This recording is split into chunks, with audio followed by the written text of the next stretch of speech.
trust is a must. I'm sure you've heard that one when it comes to relationships, right? But what is trust? You're probably thinking, what are you talking about? Well, what is it at its core? And how do we intentionally build it into our personal and our professional relationships? Well, I've found that working with people in their marriage and their personal relationships and their professional relationships and their relationships with their kids and all of these different relationships, I've found that there's really six key components to help build trust into your relationship. The first one is vulnerability. This is the heart of trust. Trust begins with vulnerability. It's about being willing to show up as your true self and holding the space for others to do the same. I'm sure you've been in a relationship where you had to like walk on eggshells, right? Where you had to watch every word you said or else someone was going to get set off, right? It's exhausting and it can get kind of ugly. There's no trust there. But when you learn to be vulnerable, when you learn to pour yourself into the relationships, it creates safety. It allows you to show up as the real you. Without vulnerability, we start to build walls in our relationship instead of bridges. Think of a relationship where maybe you're holding back.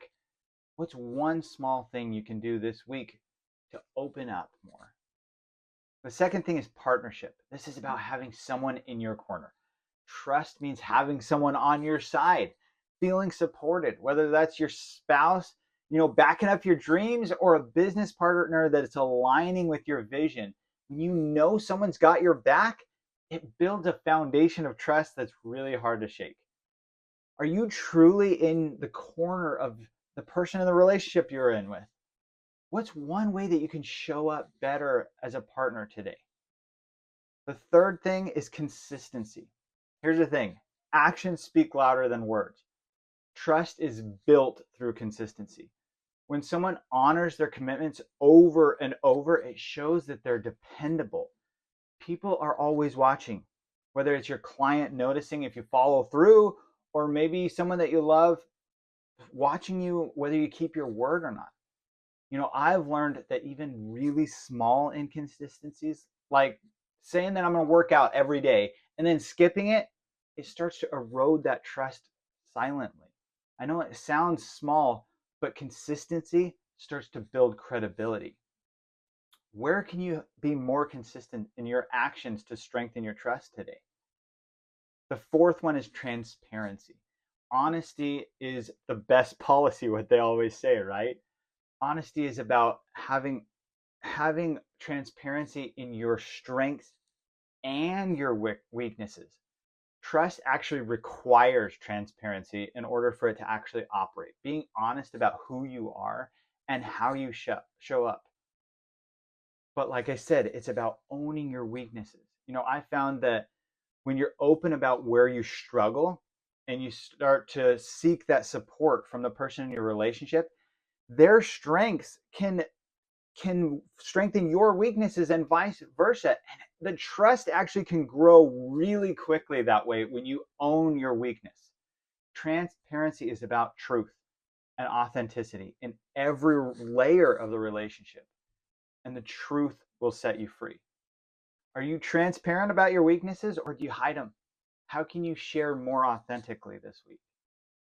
Number 5 is reliability. I call this the silent killer of trust when it's missing. Unreliability will start to kill your relationships without you even knowing it. Reliability is about doing what you say you're going to do every single time, even in the small things. We all know someone. I know someone, and I won't say his name, but I know someone that he'll say that he's going to come help me with something, or he's going to show up to do this, or he's going to help me with this.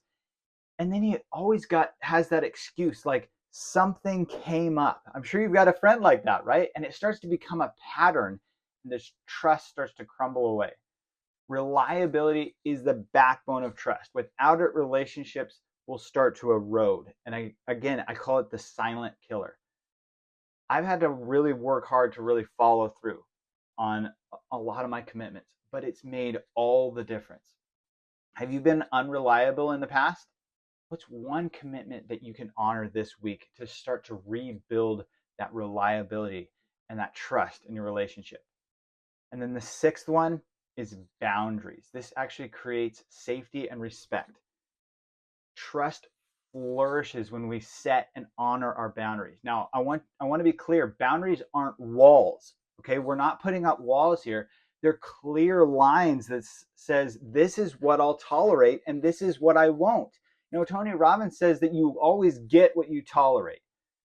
When you honor your values and your needs and you invite others to set their own boundaries and to respect those, then it creates this safety. It creates a deep connection because I'm honest about who I am. You're honest about who you are. And when you set those boundaries, it starts to build trust. It starts to build respect because people know you're a person of your word. They know you're a person of value and honor, and you're not just going to back out whenever something happens. How about you? Have you set clear boundaries in your key relationships? Are you honoring others' boundaries? I've got a challenge for you this week. Trust is one of the most critical elements of your relationships. It's one of the 6 most important ties. I want you to pick one relationship this week, whether it's personal or professional, and ask yourself these 6 questions, okay? Am I being vulnerable, and am I inviting vulnerability? Am I really supporting this person as a partner? Am I in their corner? Am I consistent in my actions? Am I doing the same thing over and over with consistency? Am I being transparent about who I am, strengths and weaknesses? Have I been reliable in the past? And have I set boundaries for myself and honored their boundaries? Take notes on your answers. Start to write down those answers and identify an area of focus this week where you can really take action. Trust is a must, and building it intentionally can transform your life and your business. And I'd love to hear your thoughts and your experiences with trust in the comments. Please share those with me. It lights me up. And hey, if you are a leader in real estate, I want to connect with you. I help people build deeper relationships in their teams and in their personal relationships, because when you start to lead, relationships are the key.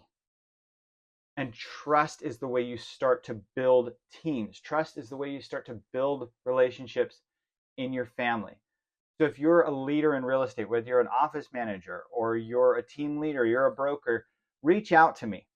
There's a link in my bio that says discovery session, and I would love to set up a call with you to see how I can help you deepen those relationships, how I can help you build trust in your teams. I've done this with so many people, and I want to help you get there. Let's just jump on a call and see if it's right. Let's see where you're at, see where you want to go, and let's build that bridge instead of the walls. Until then, find these ways to build trust. Use these 6 questions to start building trust in your relationships today, and I'll see you soon.